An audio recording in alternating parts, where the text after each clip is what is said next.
Howdy, hey, pals and gals. So I'm here today to teach you how to make a GFX.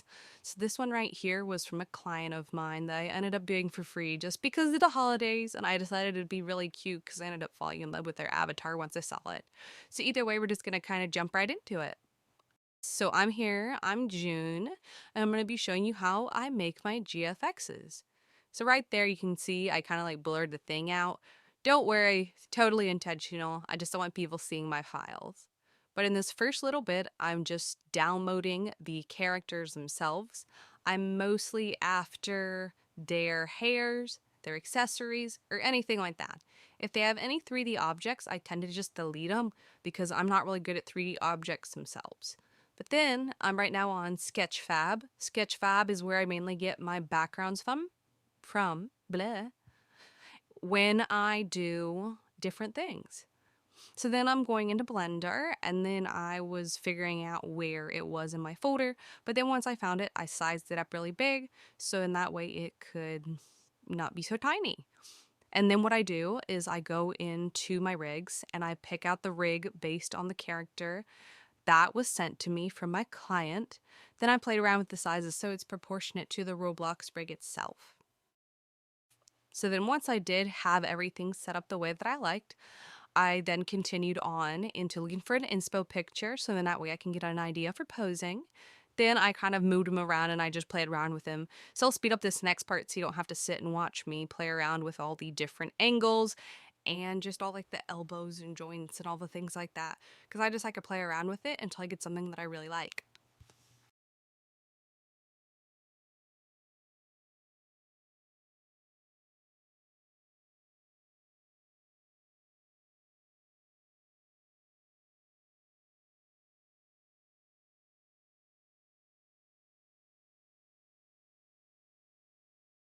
Oh wait, so now we're back.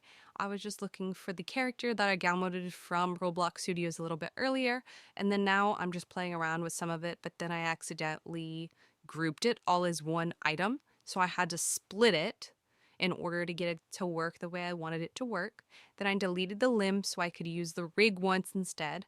I like using rigs because I just like the smoother, cleaner joint bendings. If you have different preferences, that's totally fine and you don't have to do the next couple of steps. I just like doing it because I think it looks a little bit crisper and I just think it adds a better quality to my GFXs. But for the next parts, I was just playing around with the hair, the face, and the hat because that's what my client said that she really, really wanted. And we played around with outfit ideas for a while. So then once she found an outfit that she liked, she let me know. So then that way I could download her character. So then for the next couple of seconds, I'm just going to play around with the hair and I'll be back in a second.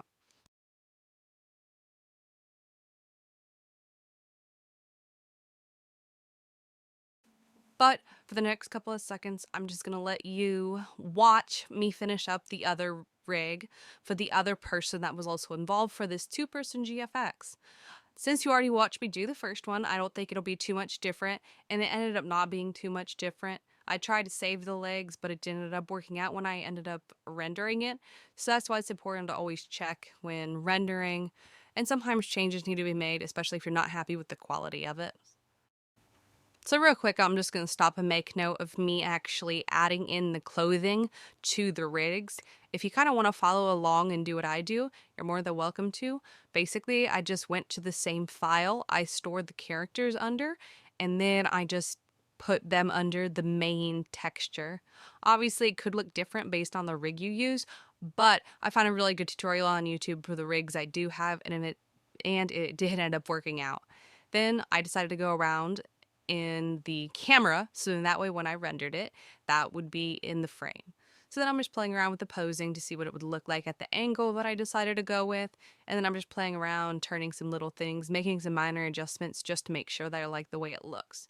And then I tried to make it glossy, but I ended up really, really, really hating it. So I decided not to do it because it just became a big hassle to try and do it. But then for a quick split second, I was trying to, like I am right now actually, I'm playing around with the colors of my Lightroom. And if you don't have a Lightroom, please get a Lightroom. If you are a GFX artist, it is so helpful to have a Lightroom. The Lightroom improved my GFXs so much. Like, I cannot express how good a Lightroom actually can be for you. So in the final rendering, I decided I wanted to change the legs and actually make them from a rig. And then I decided to switch over to Canva, so in that way I can actually do the actual GFX making. So it's not just two random people sitting, and I can make it look pretty. And when I go into Canva, I layer them normally in two. Normally I do like a glow effect, or I do an outline effect. And then I continue on, and I normally add frames. I play around with colors for a little bit. I just kind of play around to see what I like, depending on what the client says they wanted, and also depending on the contrast of the GFX itself. And I also play around with the filters on the GFX. And of course, if you have any questions about what I use and how I do it, please just ask in the comments below. I'll try and answer as many questions as I can.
So, forgot to record this part, but I lost my voice, so you just have to make do.